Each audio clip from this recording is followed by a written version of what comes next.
Hey guys, it's Will at Jordanbikes, and today I've got for sale this. It is a Kawasaki Z1000SX. This one is a 2016 on a 16 plate. It's on 4,475 miles and they're a right cracking bike, these. So if you're wanting a bit of power and comfort, ideal. Especially on the motorways or even on the B roads. Yeah, really cool. So if you are on the motorways, just stick the old screen up. If you want a bit more speed and you're on a B road, get it down, get your head down, and you're into the bike itself. Fairings do take a lot of the wind off you.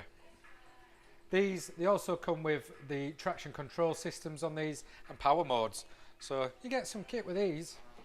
Just turn by so you can see. So 3 stages of traction control there, and you've got full power and low power. Let's give it a start up so you can hear it.